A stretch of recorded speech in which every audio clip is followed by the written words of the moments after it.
Hello, it's Adrian Stern here from top10pokersites.net, and today I'm going to be taking a look at this week's poker news stories. In fact, there's only one news story that players are talking about currently, and that is that poker pro Dennis Blieden recently pleaded guilty to one charge of aggravated identity theft and one count of wire fraud after, get this, stealing more than $22 million from his former employers.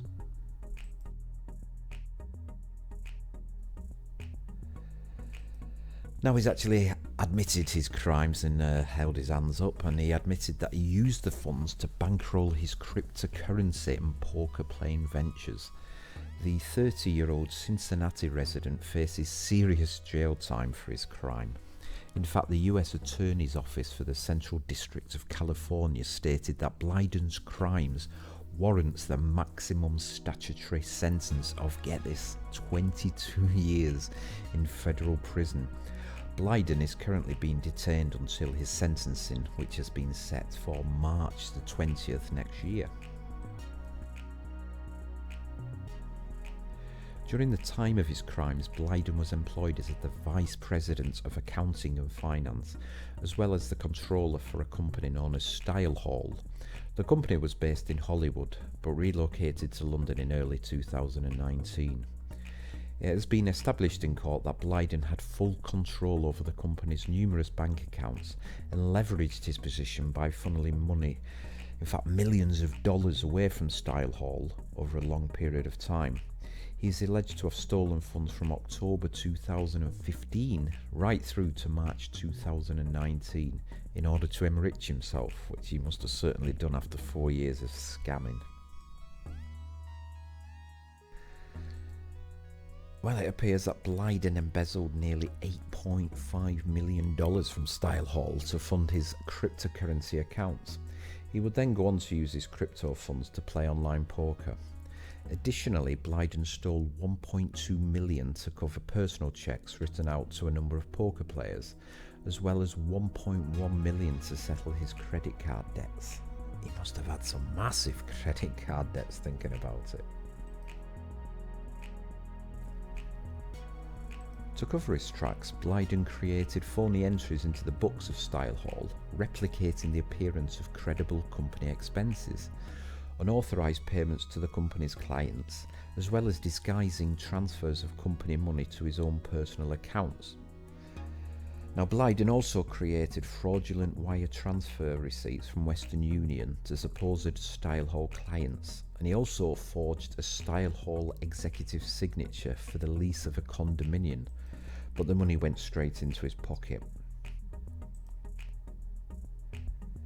Now, he was something of an up-and-coming poker player, to be perfectly honest, because his biggest accomplishment on the poker circuit was back in February of this year. Now, he beat some 492 players in February at the $10,000 No Limit Hold'em World Poker Tour LA Poker Classic Championship, and by doing so he secured himself a 7-figure payday of $1 million. What could have been the crowning achievement of Bliden's poker career has now been besmirched by the possibility, well, it's not a possibility if he's held his hands up, that his buy-in was bankrolled by funds stolen from his former employers. Now, I've got some good news for all you Australian high-stakes poker players. You're going to get 2 brand new events in 2020. Now, Australian high-stake poker players have only ever had one option if they wanted to play for high stakes, and that was by entering the Aussie Millions tournament. Now, the Aussie Millions continues to remain one of the biggest draws for poker players down under. Its highest buy-in event, that being the $250 challenge, has been excluded from its schedule since 2017. Poker Central, the firm behind the Super High Roller Bowl, announced that it will be hosting 2 tournaments in Australia to bring more excitement to the poker market. The first event will be its flagship event, and the second is a newly created event called the Australia Poker Open. Poker Central has partnered with the World Poker Tour for both events. PokerGo is also a partner, in charge of streaming live content from the 2 events to viewers all over the globe. Now, the Australian Poker Open will launch on January the 25th next year, and will last until February the 1st. The APO has no mixed games, instead it will be focusing solely on the bread and butter of televised poker, that being No Limit Hold'em and Pot Limit Omaha.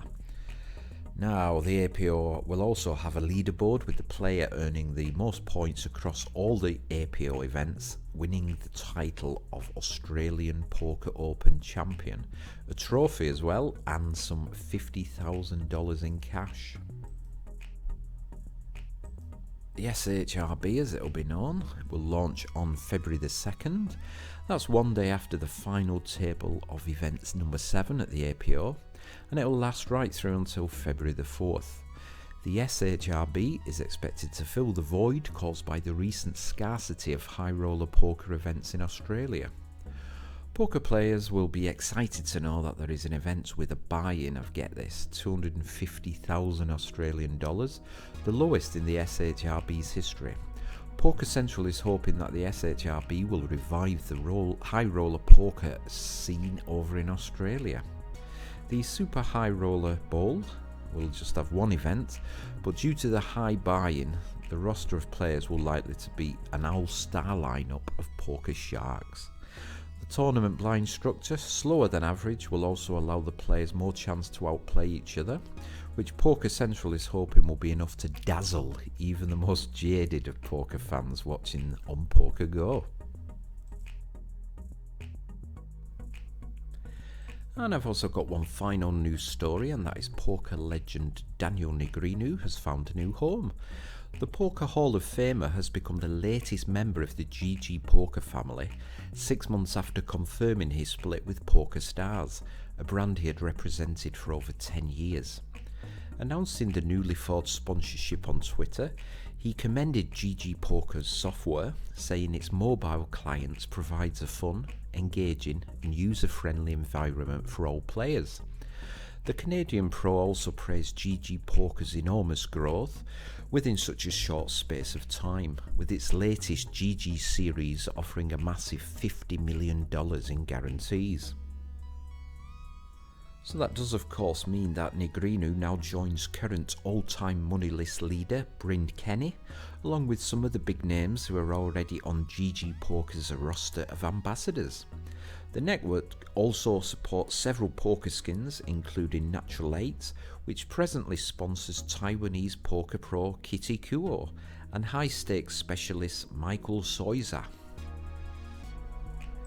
Now, Negreanu's decision to move over to a lesser-known network has come off a bit as a surprise to many in the industry, considering that a lot of pros previously connected with Poker Stars have opted to join its biggest competitor, that being Party Poker. Looking at the present poker landscape, Negreanu may have a solid reason for choosing GGPoker, for it's considered a relatively new player in the market, but the company is currently doing well in terms of traffic, recording a 7-day traffic average of 1,500 cash game players, slightly higher than major competitor Party Poker, which attracts on average 1,200 players each week. Apart from that, the site has also become a big hit with high rollers, hosting plenty of high-stake tournaments, and in recent months with buy-ins ranging from $10,000 to $25,000. Now, as you would expect, GGPoker is marking its latest sponsorship deal with a ton of promotional offers and bonuses. The network is also hosting the $100,000 Daniel Negreanu Challenge, which gives players the opportunity to play against him in 9-handed sit-and-go tournaments. New players signing up on the site using the promo code are also entitled up to $1,000 in deposit bonuses, plus tickets worth $30, which they can use to take part in that $100,000 challenge. GGPoker offers a wide variety of poker variants, including the hugely popular Texas Hold'em and Omaha poker games. Players can also enjoy a number of unique offerings, such as all-in or fold and 3-blind Hold'em. The network hosts a number of tournaments on a regular basis too.